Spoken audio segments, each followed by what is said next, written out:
Hi friends, I'm back.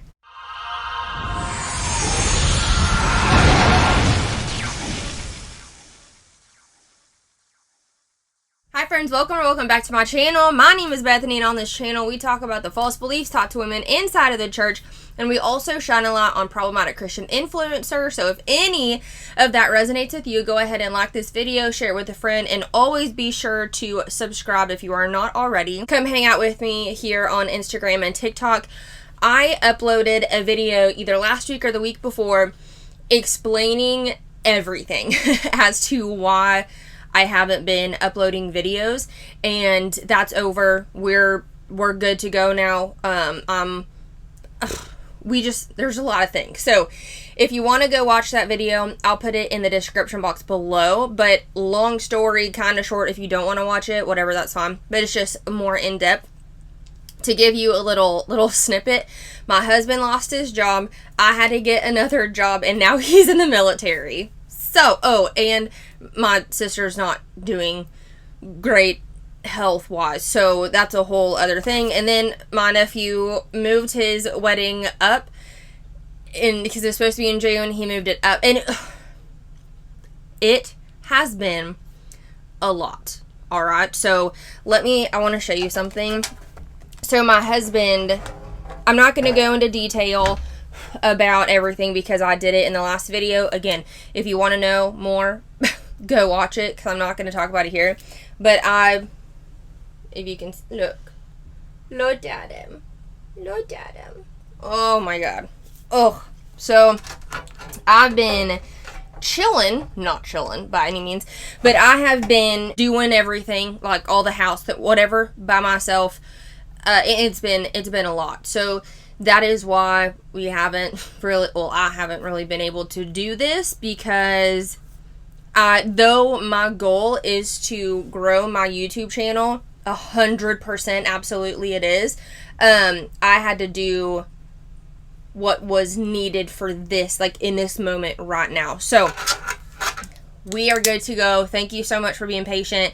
And I'm excited to get going again. Oh God, I would talk about it every day. I really want to film something. I'm really, but there's so many things, and I couldn't sit down and do it. But any hoodle. So today we are breaking the silence. We are coming back full force, doing a reaction/commentary video to Brittanydawn's podcast. This episode is being ghosted, breakups, dating, and it got cut off.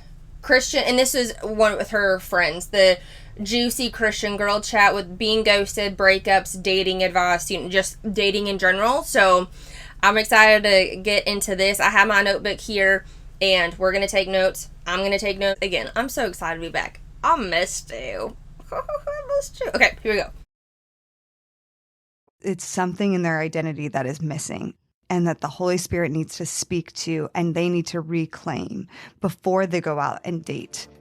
You're listening to Chiseled and Called with Brittanydawn, a podcast about finding freedom in imperfection and peace in your broken pieces through Jesus. Our prayer is that today's message will bless you, embolden you, and fix your gaze on the King, that it will stir up the calling God has placed within you. Without further ado, here's your host, Brittanydawn.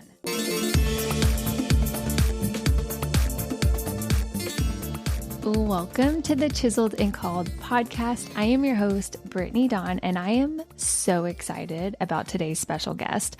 This conversation is going to be so juicy and so truthful, and I am here for it. I am having Kate from Heart of Dating on today. Most of you guys probably know who she is. Or can we stop describing things as being juicy?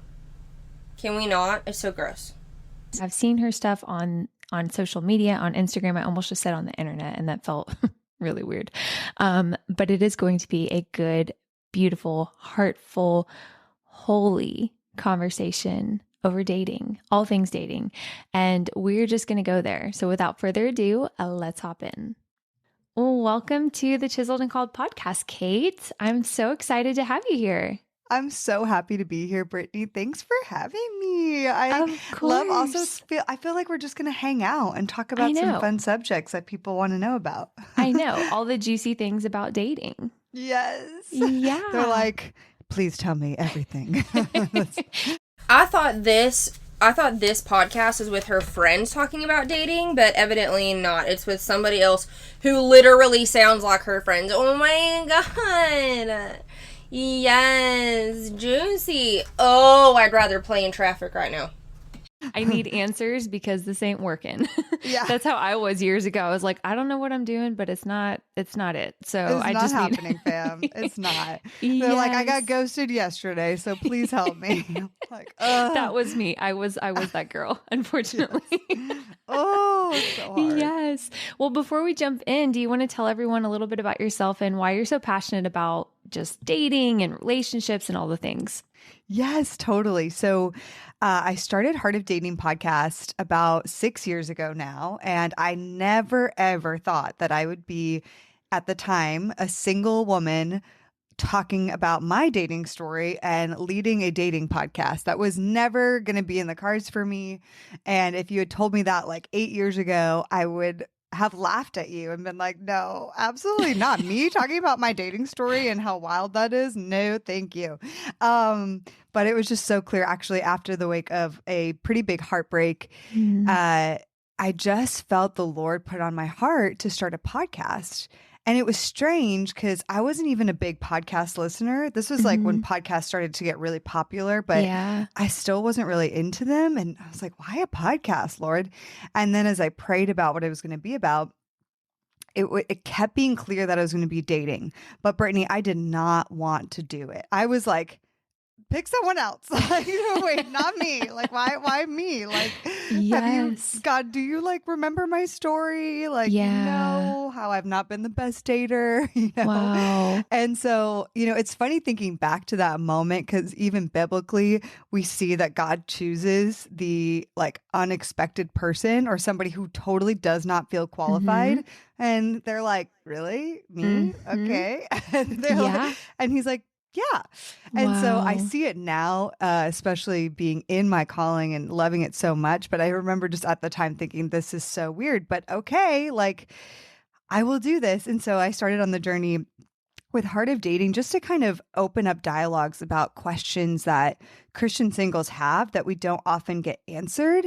And, you may have a great pastor at your church who probably got married super young and probably doesn't really get what dating is like today. And with dating apps and with the whole culture of what it is. So they feel a little unequipped to talk about dating. So they might do like one sermon series or one sermon a year. And even then you're still like, okay, but what do I do with ghosting? And what do I do with dating apps? And what do I do with this, that, and the other? Or like in the church, how do I handle that? And so that's kind of how Heart of Dating started. And it's so clear on that journey that God just had this passion on my heart. And I'm so glad that I followed that intuition that the Lord put in my soul, because I love talking about dating and singleness and really talking through like becoming a healed and whole single person and reigniting singles, that they are not diseased, that the season is not a time that it like is just a holding pattern for the next season. Like there's something great and beautiful about who you are as a single. That is one thing about fundamentalist Christians that I cannot stand, and Girl Defined does it all of the time. They call it this season of singleness. And that's why a lot of these churches and a lot of these families who are fundamentalist Christians, you can be a Christian and not believe this. I've never seen it, but you can, is not so much pushing your daughters towards marriage, but raising them up, believing that that is the pinnacle of what you are supposed to do as a woman. That is what you're supposed to do to be a successful woman. So like being married, like you won, like you did it, you found the guy, you whatever. So when they say season of singleness or whatever she said, it's like, it's okay to be single. You don't have to be single and still, try to find that man for you in that time. Like you can be single and work on yourself. My season of singleness, I didn't want to date anybody. I really found out that there was things about me and inside of me that I needed to figure out. And that's when I, worked on my business a lot. This was when I was living by myself. I worked on, my body. I was, exercising. I was lifting every single day. I was working a full-time job, and then I would come back home and then work on my job, like work on my goals and personal training, and really building up clientele and working on my business and doing personal development things that felt good for me. And that's when I started therapy, blah, blah, blah, whatever. But in all of that, I wasn't, I'd go on a few dates here and there, but I was like, this isn't like, I just want to be with me right now. And that's not bad. You do not have to be single yet try to search for a man while you're being single. You don't have to do that. You can be single and it be perfectly fine, but that's not what fundamentalist Christians teach their kids. That's not what they believe. And so many times, like being single, I had a lot of men, and I mean, I'd even say older men, say, oh, well, why are you single? I'm like, because I don't want to date right now. Oh, well, you should be able to find. I'm like, it's not a lack of me not trying. Like, I'm not going to toot my own horn, but it wouldn't take a lot for me to find somebody to date. But at the same time, like, I don't want to. Like, I'm perfectly content, figuring stuff out by myself, figuring out what I want in life and how I work without living under the roof of my dad or living with another man.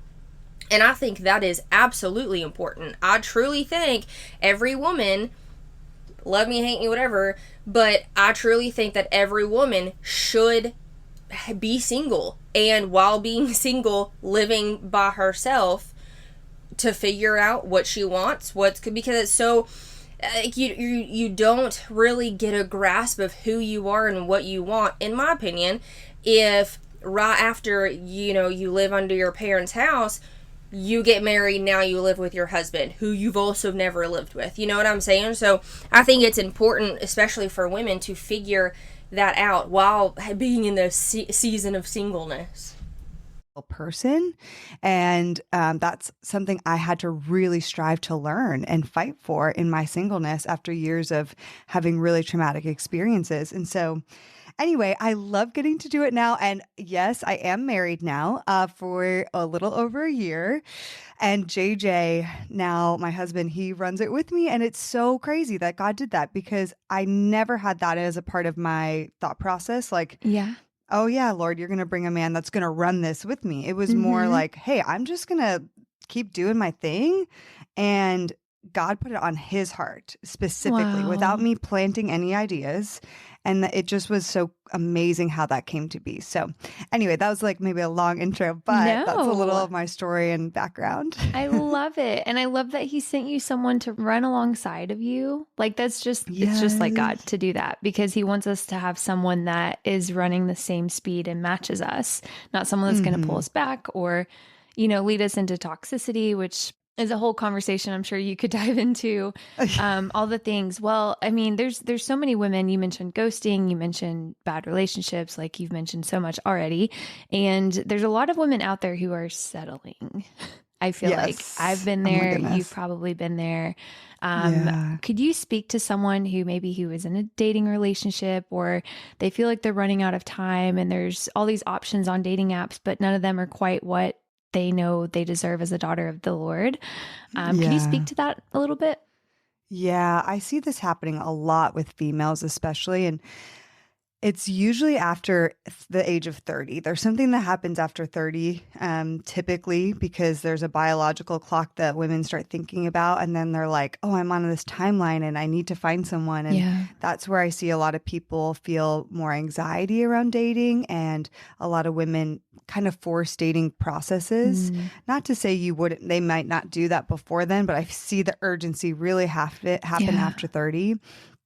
And I think part of this process of not settling is you first have to know, it's so big, Brittany, to just know that who you are uniquely and purposefully. Me and JJ teach a program. It's an 8-week intensive called School of Dating. And everyone comes into it like wanting to know how to date and tell me how to do online dating, tell me how to do this and the other. And we do love teaching practicals, but where people I see have the most transformation in this program is in the first few weeks where we dive into your identity and who God says that you are, and uncovering some of your patterns from the past of why you've chosen certain people that you have dated, and not to like shame you for that. Good for her. That's kind of what I was talking about before. Not so much, oh, this is what I want in a man, or the different things, but like what she just said, going into the habits of the past of like, oh, this is who I was attracting. Why was I attracting that? Or, for example, for me, I would see a red flag and give him the benefit of the doubt. See a red flag, give him the benefit of the doubt. Well, this might actually be what they mean, or, maybe he really did get in a car accident the first time we were supposed to date and then completely stood me up. Maybe that was true. Maybe he really was helping his drunk mom and left me by myself in my home when he was supposed to be there for 3. No, it was actually gas station. Left me in a gas station for 3 hours. But, all of these things, my brain would go to, well, I would want someone to give me the benefit of the doubt, whatever. But then once I, was out of it and looked further, I was like, oh my God, Bethany, those were all red flags. So once I realized that I kept doing it with different men, I was like, okay, no more. If I date somebody and there is one fucking orange flag, done. I'm not doing it. I'm not going to have any sort of red flag, any sort of toxic whatever, and then start a relationship. You know what I mean? So I completely like what she's saying and understand why she's saying it, and good for them that they really dive into who that person is. Now, a part of that, identity in Christ, that's where we're going to get a little wonky, because you are nothing outside of Jesus. We all know this, right? You're a disgusting human, unworthy person, just sinful as can be outside of Jesus Christ. Therefore, you are nothing with outside of Jesus. So I'm sure that'll go full circle and they'll talk about that. However, I do appreciate what she's saying here, where they just figure out who they are, because truly you don't really know what you want and or how to handle that in a person if you don't, God, how do I say it? You can know on paper what you want, because, when you're 13, you write down, in my church, in my house, we would write down attributes, characteristics, traits, whatever, that we wanted in a husband. 13, I'm not kidding. 13, all of these different things that you want in a husband. But growing up, you don't necessarily understand or can comprehend what is important, what is not important of that, superficial list that you made. And I think knowing what you want, you have to be single. You have to, go on a date with somebody. You're like, oh my God, nope. He chewed his food super weird. I ain't about it. Yeah, it might be super small, but at the end of the day, like, can you live through that? No, I can't. I'd rather shoot my knees with a freaking nail gun instead of, can't handle it, right? So, I mean, I literally paused it to say that I agree with her. For those decisions, but rather to see the patterns and be able to see maybe where we've exchanged truth for lies in the past, so that we can reclaim those truths and get back to what we call as Godfidence, like your godly confidence in who God uniquely formed and fashioned you to be. And so often I see a lot of women settling because they lean into that scarcity mindset. This has to happen. I'm getting older. Like, all my friends are getting married. But when in doing that, they're letting go of their unique personhood, like the woman that God has uniquely formed them to be without a man. And you have to get back to that first. You have to reclaim your identity, know your worth and value. And there's a difference between like pride, which says, I am the best. I'm the best of the best of the best. And there's no other woman like me. Like I'm just much more amazing than everyone, versus like confidence. And God wants us to have a confidence in who he uniquely formed us to be. Like he created you. So you should have an excitement and be proud of your expressiveness or your creativity or your passions and your personality, because all of those things are amazing things that God has wired in you. And that is something to be celebrated.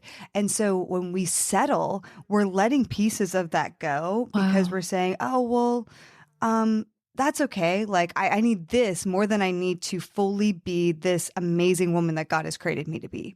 And you're sacrificing so much of who God truly has for you, I believe. And so I just think like we have to get back to your true identity. Like I can give people all of the dating advice in the world, practical tips, and I love doing that. But without that identity piece and the healing that goes into your worthiness and value, it's not going to mean anything, because you're still going to, rejection's still going to tear you down. And, you know, you're going to still try to make it work with guys that have a bit of potential, but like there's still a lot of red flags. You know? A lot. And so, so it's like, man, it sounds so basic, but I'm like, ladies, we have, and I'm just working with like hundreds of women at this point. I'm like, maybe even thousands. I talk to them, I look them in the eyes, and I'm like, it's something in their identity that is missing, and that the Holy Spirit needs to speak to, and they need to reclaim before they go out and date. Because it will lead to settling. And even before going into marriage, right? Like if you don't have, for me, I had to really lose that need for validation from men before I even met my now husband, because I feel like that is something that leads people to have divorce, affairs. Like if you don't get rid of that need for attention from men, because I went through that phase of life, you're going to find yourself in marriage, married to the man that God has for you. And then all of a sudden you're still wanting attention from all these guys. That's not how it works. And I've seen that before. And I'm like, honey, you have to do the work on yourself before God's going to send the right guy, because he doesn't want you to. My question is, which I'm agreeing with both of them here, and I like what she said, the validation from men. When you get married, that validation that you want, you know, really seeked from men, I can understand where she's coming from with this for sure. You know, that has to go away, and the only validation, you know, you really yearn for and, you know, should care about is like the validation from your husband. Absolutely. So my question is, how did she get to that point without going to therapy? You know what I mean? Like, how did she get to that point where she no longer needs or yearns for the validation from other people, from other men, and just her husband? How did she learn that? That would be my question. Like, because that takes a lot of inner work, and not just a deliverance from God, but a lot of inner work that you have to work on. So my question is, how did she do that? What were the steps? What did it look like? Did she talk to anybody about it? Like, what happened? You know what I mean? Destroy him either. He loves that man just as much as he loves you. And so I love that you said that. I think there's also, I've seen there can be a very critical spirit when you get, as you get into your 30s, and I wrestled this too, of like, I want this guy to have this and that, and he has to have the looks, and he has to have the job, and he has to have the XYZ, right? We could all have an endless list as women. And how important, you know, I've even had a friend, like, this guy had everything, but he wasn't as attractive. I've been there. You've probably been there. How important is physical attraction in a relationship? If he checks off all the boxes, but that one thing, and you're like, I'm not 100% attracted to this guy. He's cute, but he's not my type, or he's too tall, or he's too short, whatever it is, right? We can be really picky. How important is that? Like, does it really matter? I know we want to be physically attracted and we need to be physically attracted. But yeah, I'll let you speak on this. Totally. And you just said it, like physical attraction is important for a degree, but I do think we at this cultural moment in time have been more wired to focus on that than so many other things. And so we have to kind of understand that we're being influenced a lot by the media and culture and a lot of things that say, hey, like spark an initial connection and all this amazing blah, blah, blah, blah, blah. Like even if you're not saying, oh, I'm looking for that initial spark, you're probably seeing influences of it around you that make you be like, oh, I want that fairy tale story. That's why so many people, when it comes to like, let's say meeting someone on a Christian dating app, they're like, oh, but like, that's not my story. I don't want that to be my story. And I'm like, it's because they want it to be like, they're at the grocery store and like the clouds part and the Holy Spirit, like a dove comes down and you see this man like looking at the apple section and the Lord is like, this is the one, you know? And it's like, they want this like fairy tale story, you know, where I'm like, it's like we want this like crazy narrative that's like, oh, I couldn't keep my hands off him, you know, and like whatever. And that's like the thing that we picture a lot of times. And I'm like, that's not very healthy. And it's not realistic. So it's not. I met my husband on Facebook. Oh, yeah. And that was years after we matched on a dating app. So it's like... There we go. I met my husband on Zoom during COVID. Yeah. Like, it's like so random. Yeah. But I do think we need to challenge our sense of type in the things that are more superficial and less character qualities, you know, because don't sacrifice on character qualities. Absolutely not. Now, you're not looking for perfection in somebody, but you are looking for somebody that has strong fruit of very important character qualities, you know, like integrity and obviously godliness and so much in there. You don't want to sacrifice those things. Yeah. But if okay, yeah, good for them. I do like that they're saying that it is important to be attracted to that person, whoever you're going to date. But it doesn't mean everything, because if we rewound a few videos that I've done, Girl Defined has actually said that looks are not important. Not that, oh, looks aren't everything, but yeah, you should be attracted to your person. No, they're like, I walked down the aisle and I didn't think he was attractive. Like, I looked at him the first time and he wasn't attractive. It was just the characteristics of a godly man that they were attracted to. Sure, you can be attracted to that, absolutely. But, like, you gotta think your significant other is smoking. I feel like you gotta think that they're attractive. I mean, obviously, attraction is subjective, but, like, to the things that you think is attractive, I think it is very important that that's a characteristic that they have. You know, if that's aesthetic wise or whatever, I think it's important. I worked with these two ladies back in Missouri and love them so much. But the one thing that they'd complain about the most every single day would be their husbands. I was single at this time. I was in my season of singleness at this time. And they'd come in, bitch about their husbands. But then I'd go on some date or whatever, and I'd come back, and I'm like, no, I didn't go on a lot of dates, mind you. But I'd come back, I'm like, oh, no, like, it just, not a thing. Or they're like, hey, this guy's single, what do you think? And I'm like, I don't think he's attractive. Well, you can just, you know, just give him a chance. Like, you can figure it out. Maybe you'll love his personality. I'm like, okay, maybe, but I'm also not going to go on a date with somebody when I initially don't find them attractive. That's silly to me. And one of the ladies, she said, well, I was always attracted to, you know, the bad boy, biker, whatever, and my first love was like that, but I married a science nerd. Like, I married a computer nerd, and, you know, look at us now kind of thing. And I'm like, yeah, dude, look at you now. Like, y'all complain about each other. Like, you complain about your husbands all of the time. Not saying that is the reason that they're dating somebody they don't find as attractive. I'm not saying that's the reason. But, like, I don't want to emulate y'all's relationships with your husband. Like, no, absolutely not. So I would just say no to the ones who didn't find attractive, and I think that's perfectly fine. I wrote down here, and I love that they're saying yes, be attractive, but also if they're super fine but their characteristics are down here, like, absolutely don't, like, no. I had a rule of thumb that if my dog didn't like you, you're done. Like, if he growled at you, if he didn't like go towards you, there's a reason. I learned the hard way with that one the first few times. And then 2, if we go out to eat or if we go out anywhere, how you treat other people. Are you a dick to our waitress? Do you tip the waitress? Are you an ass to other people, you know, waiting in line or whatever? Those are so important.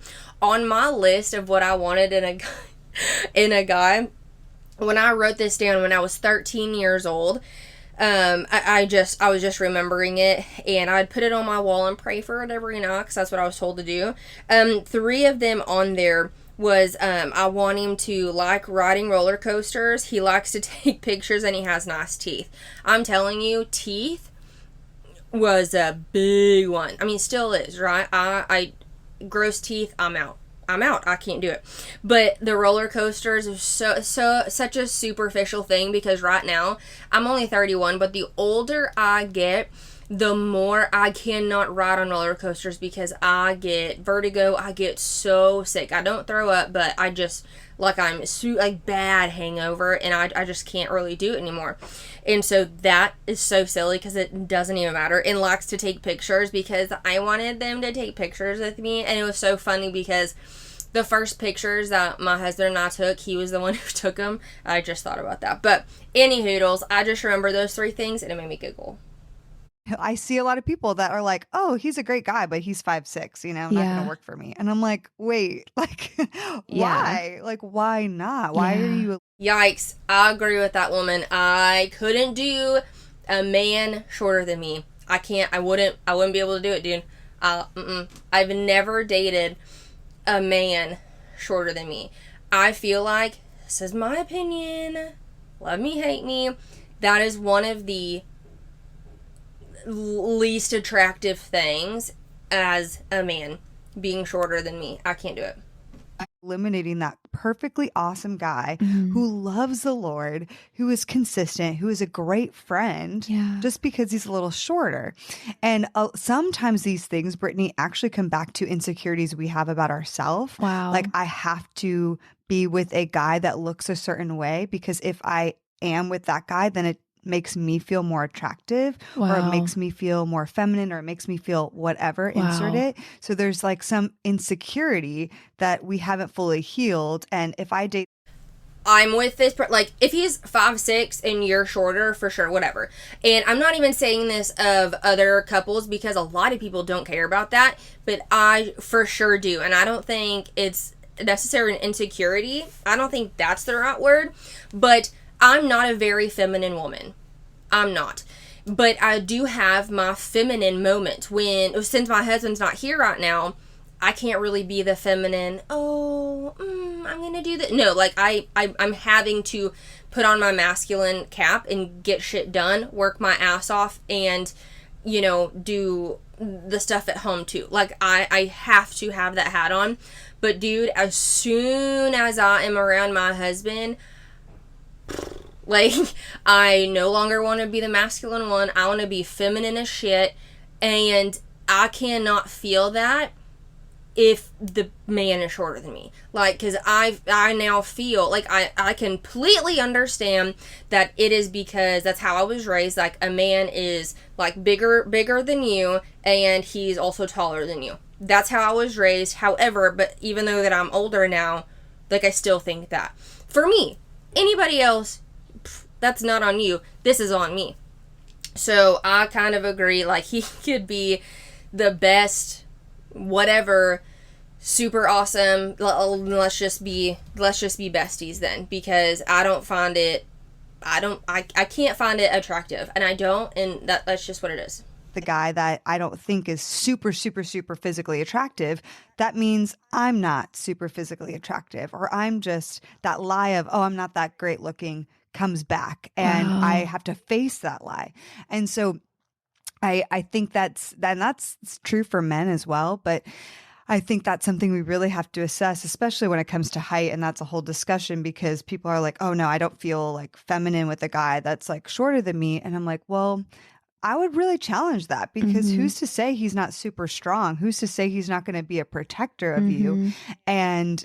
But you're judging it based on something in you that feels maybe more Yeah. insecure, because Wow. you I do not think that that is a judging. I don't think that's a judgment. I think it's a subjective thing that you find is attractive. Just like if somebody finds like blonde hair more attractive than brown hair. Well, does that say more anything? But I don't think, right or wrong, I'm not entirely sure. I think it just is, but I don't think that is an insecurity. Like, I don't think a man that is going to be shorter than me, I don't think that's attractive. For one, just point blank, it's not very attractive. But I also don't think it's attractive because when I'm feminine, I don't want my head to be on his shoulder. I want my head to be able to rest on his chest. You know what I'm saying? I don't want to, like, that's not comforting to me. Yeah, sure. There are, I mean, we're strongman competitors. We're around short dudes a lot because super stocky, super short, but, you know, very super strong, for sure. However, they're not attractive to me. I'm not attracted to them physically because they're short. You know what I'm saying? So, it is what it is. I don't think it is a red flag. Well, not a red flag, but like something, an orange flag or whatever of your insecurities. I don't think so. It is simply something that you do not find attractive. Now, I kind of agree. Like, why don't you find it attractive? Let's dig into that more. However, if you don't find something attractive, you simply don't find it attractive. feel bigger or whatever it is. Yeah. And so it usually comes back to some deficits we feel in ourselves, that we're looking to a certain kind of attractiveness so that we don't really have to deal with that. Wow. So that's kind of like a deeper discussion on why we choose certain looks and types. So I do think, yes, at the end of the day, if you are with someone and you've dated them for a long time and the idea of kissing them is like, ugh, disgusting to you, then, you know, like that's not great. Yeah. You know, we don't want We- you to marry someone where you don't even want to kiss them or have them hold your hand. Like, that's like, no. So, you know, I'm definitely not taking the extreme of like looks don't matter at all. You Mhm. need to have physical attraction. But I think that we all have to realize that our physical attraction desires are often skewed in the beginning. And it's why I don't think, if just because the guy might be in your mind 10 out of 10 attractive, that doesn't make him a good candidate. And you might feel a lot of butterflies and feels because he likes you, but that is not a good driving factor for a relationship Yes. in the Lord.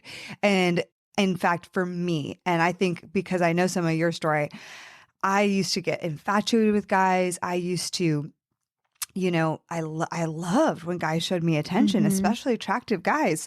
And what I learned, even in my relationship with JJ and how I challenged myself before I met him, was actually what's safer for me is a slow burn and not an instant spark in chemistry. Yeah. For me, what was safer is a steady, consistent building. And as JJ always says, like forging of love. Mhm. And that was what I needed. Yeah. And through building that consistency, the beginning, JJ was not my type physically. And through building the consistency, the safety, seeing his character, I realized like, oh, I'm attracted to that. Like physically, emotionally, spiritually, Mhm. I am into that consistency and that safety way more than I'm into the guy with a six pack over here that's like a model looking guy Mhm. who is not emotionally available. Yep. You know? Yep. And so I think it's just something like that's why we need to pause when we are thinking to ourselves, no, he's not my type. Well, Mhm. why? Yeah. Why is he not your type? Yeah. Is it based on character? Because, okay, that's fine if it's based on character. But is it just because he's nerdier? Yeah. Or because of his height, or, whatever it is? Yes. I think we just have to start questioning ourselves on why we're saying he's not my type. Yeah. Wow. That's so good. It's so true though. And the whole insecurity thing, like when I met my husband, he's 6'1", almost 6'2". I had only ever dated guys that were over 6'4", 6'5". Like that was because I'm 5'9". So I always liked the really tall guys. And I remember I met him and immediately it was like, oh, well, he's not tall enough. And I'm like, what? He's literally like 6'2". Like, how is that? That is like, what? Like, and I really had to, way above average. yes. Right? But, and he's a big guy. Like my husband is he's a protector. And I really had to check my heart. And it just goes to show, like, we can build these false narratives in our head and these almost fantasies of like what we think our future husband's going to look like. And then when the Lord sends the one, we're like, oh, but like, that's not what I dreamed up. And God's like, I know what you need more than you. You know what's so funny?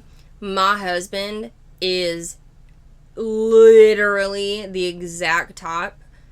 I mean, characteristics, traits, how he loves his family. Even his family, like I used to pray over my husband's side of the family so I could be so close to them and they were just like, obviously your family, but you know what I mean? It's not like an in-law thing. Down to his aesthetics. Dude, literally on paper what I've literally always wanted. So, oops. You know what you need. And that was my situation. And it's just so funny. I've heard so many stories too where women aren't attracted to their now husbands when they first met, and how God just like immediately in an instant almost just removes that. And then all of a sudden you're like, whoa, he's so attractive.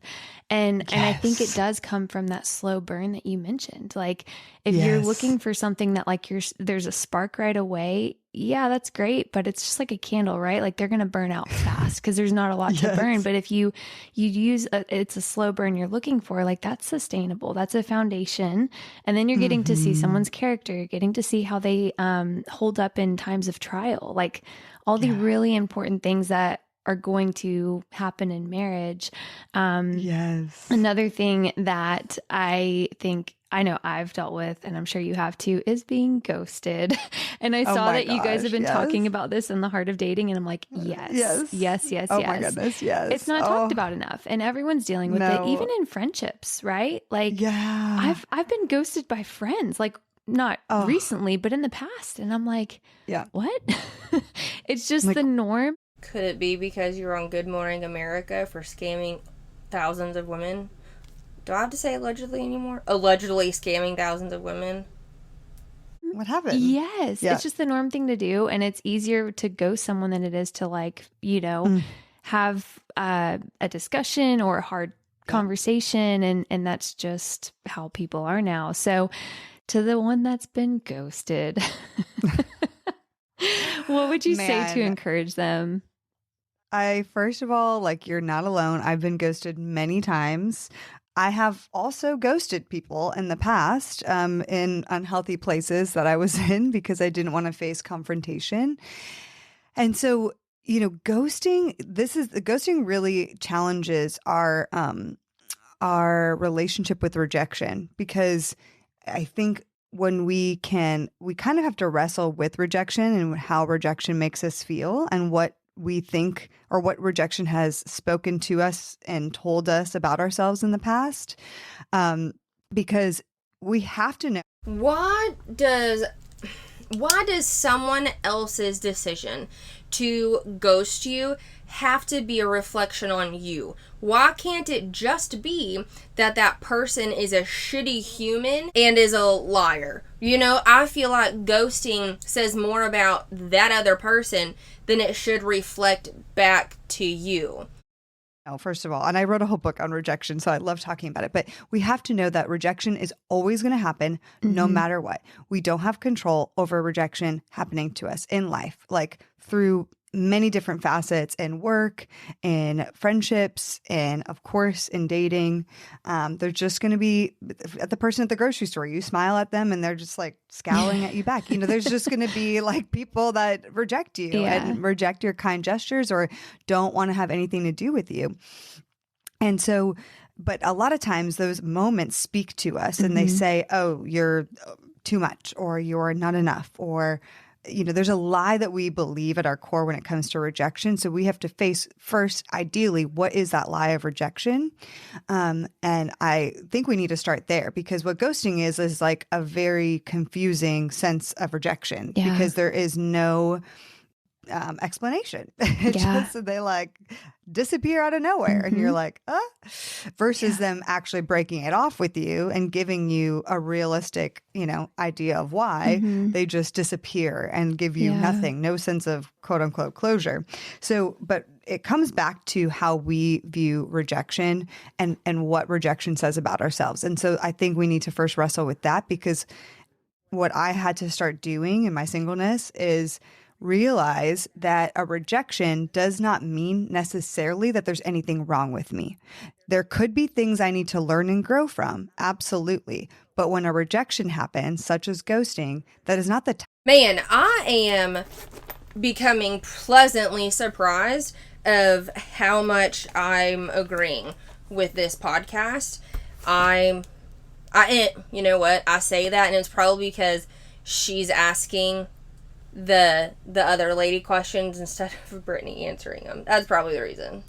Time for me to be questioning everything about myself, because that's what the enemy wants. He wants me to sit there in a downward spiral and ask, what's wrong with me? I'm too much. I shouldn't have said that. Of course, my emotions are just like way too much for this guy to handle. Oh gosh, Kate, you shouldn't have like been talking so much. Like all these different things, insecurities flaring all about.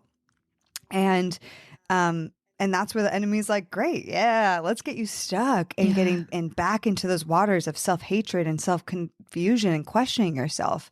And so even if in ghosting or in a rejection, there is something for us to learn, I don't believe it's in the first moments of when it happens. I think that those are the moments where we have to actually notice the lies that are coming our way and say, no, I'm not going to believe that. Instead, I'm believing the things that God has said about me, going back to Godfidence. And then through time, especially if it has to do with a breakup, then through time we can, when we're not as affected by that rejection, hey, did I do anything there? Is there anything more that you want to show me about maybe how I showed up? Wow. Now, when it comes to ghosting those specifically, I really, really, really think that ghosting has way more to do with the other person than it has to do with you. Yeah. Because this is just an extreme sense of rejection where, to be honest, this is on the other person because they are not mature enough and to have a real pointed conversation, honest dialogue with you. And they just decide it's easier to just let you go. And they defend it in their minds by saying, oh, I don't want to hurt them. And so that's what the ghoster does. They're like, oh, this is better because I know they're sensitive. And if I actually told them I didn't want to be with them, that would hurt more. So I'm just going to save them from that and just, not say anything at all. But that's like their own justification system for actually just being emotionally immature and not wanting to have a hard conversation. Ghosting has typically way much more to do with the ghoster than it does to do with you. And a lot of times they're emotionally unavailable. They maybe just aren't into you, but they don't know how to say it. Or they're totally dating a whole other person. It's fine. Hello, do you want to be with somebody who can't express their feelings and emotions and have hard conversations? You really don't, Exactly. Or maybe they realize, oh my gosh, like I'm really busy right now. This is not a good time in my life. Or they really are busy and forgot. Well, also, I don't want to be with somebody who can't even remember me. First red flag. That's not going to work for me either.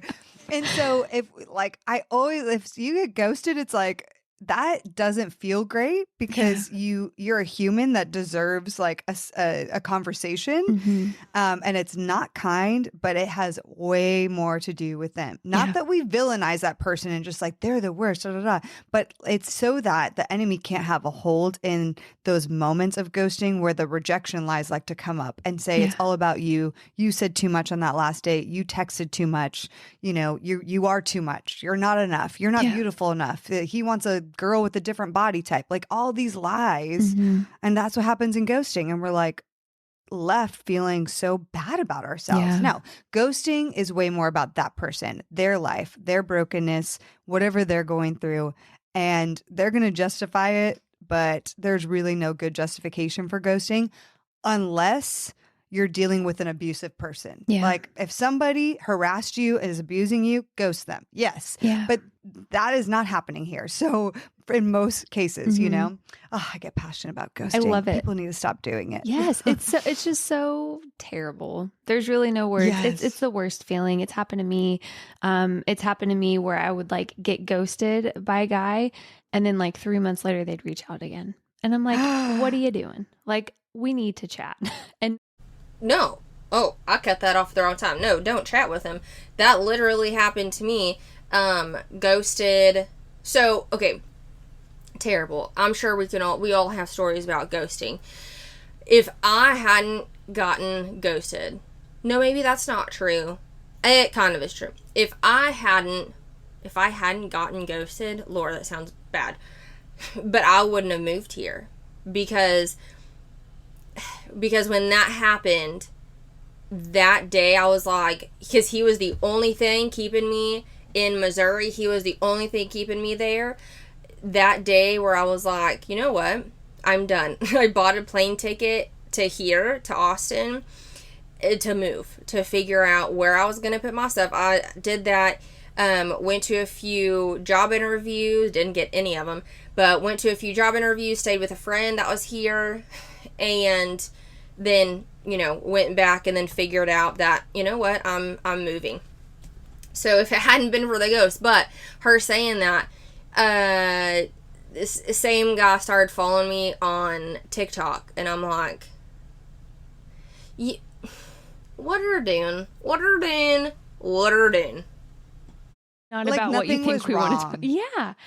Like it was no big deal. Yes. Like, hey again, you're like, I'm sorry, no. I'm like, hello, Casper the friendly ghost, not friendly ghost. Like, where have you been? Yes. And it's just the worst feeling because then you're stuck in this cycle of like, you get back in a situationship with a guy and then you're talking and then they ghost you again and then you're heartbroken and then they come back and it stirs everything up that you're trying to heal from. So maybe to even in that situation on the flip side, to the one who maybe they... Oh my God, I keep finding myself like nodding my head like I'm relating to Brittanydawn. Like we can finally come to an agreement on a subject that like I can agree with on, because I understand the situationship thing, which I think that phrase, it makes sense, but it's just annoying. But that thing, and then they stop talking to you, but then as soon as they start talking to you, all these feelings come up again. But it also is toxic. So, dude, been there, ripped my heart out to a million freaking pieces.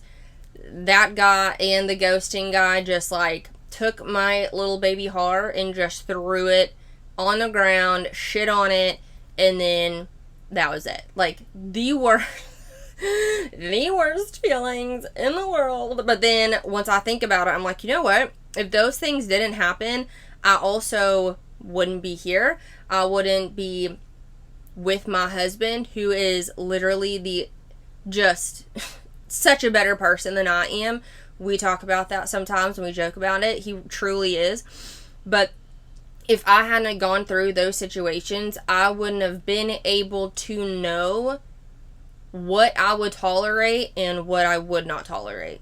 You know what I mean? So, I don't like to say I'm glad it happened, because obviously I'm not, because it was a terrible time in my life and I was very, very sad.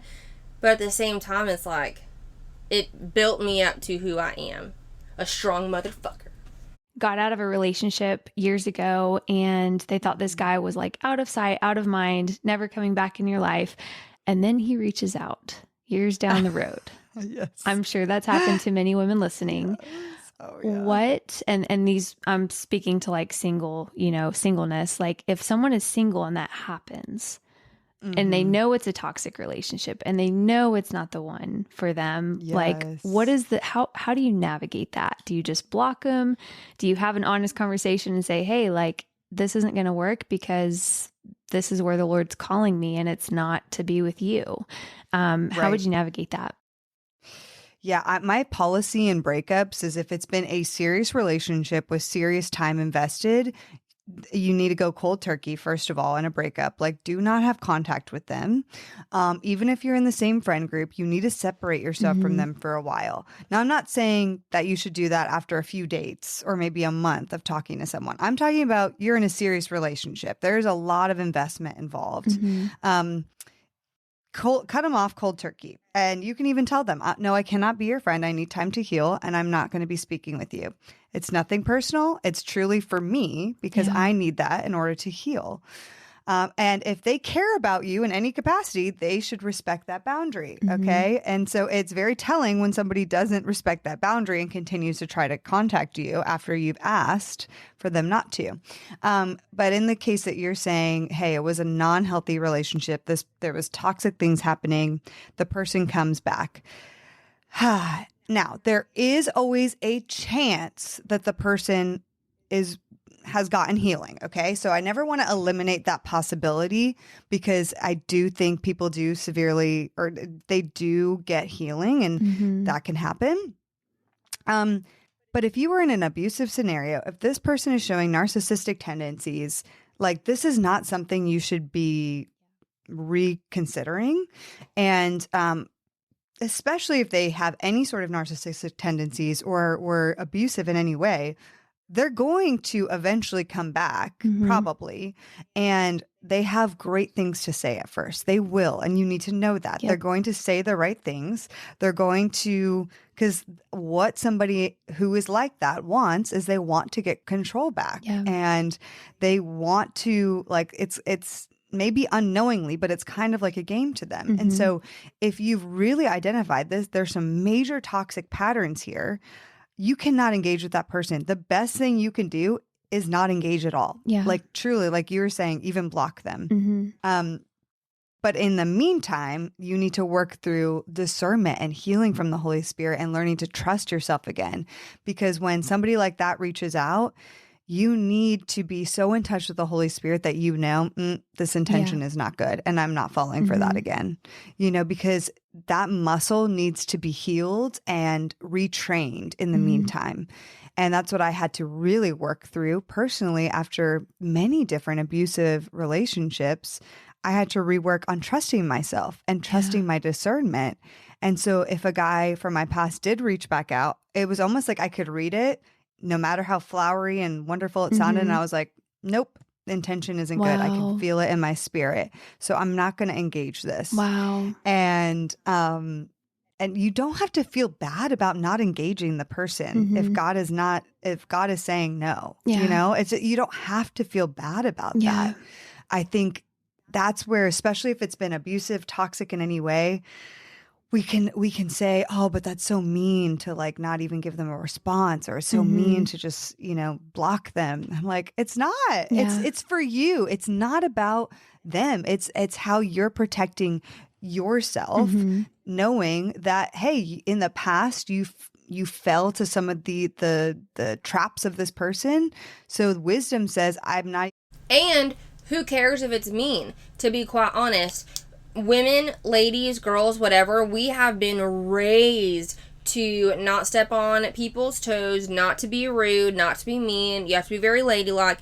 If you feel uncomfortable around a man, there is a fine line between being a complete bitch, right? And then if they are trying to make moves on you, if they say something inappropriate or whatever, you are uncomfortable, dude, be mean. Like, it doesn't matter. It does not matter if somebody's like, oh my God, well, she wasn't very nice, or you weren't very nice, or you know, she was a bit bitchy. I don't give a shit. If you are uncomfortable, if you have said no, or you had said no, and other different things. You know how some men can be when it comes to that, when they really just overwelcome their stay. No, I don't. No is a complete sentence, and you no longer have to be nice 100% of the time. And I agree with what she's saying, and she's like, it's not mean. It's not. It might be mean. It may not be very nice, but at the end of the day, you're uncomfortable. Stop overwelcoming your stay, and go away. It doesn't mean anything. It just literally It doesn't mean anything bad about you, I guess. And we're so afraid or so empathetic and so afraid to hurt people's feelings at the cost of our uncomfortability. We'd rather be uncomfortable and kind of shove those uncomfortable feelings down than to make some kind of a scene or make other people embarrassed or uncomfortable. Girl, none of that. That's in 2023. We gotta be bitchier. You know what I mean? We get it. You understand what I'm saying. If you are uncomfortable, pull the plug. Be mean. All right, we're gonna cut it off here. I listened to the rest of it, and it was quite boring. It wasn't very juicy like they said. So anyway, comment below your thoughts and feelings towards this video. Always remember that you're a fierce and powerful motherfucking woman, and I appreciate you very much, and I'll see you in the next one. Bye!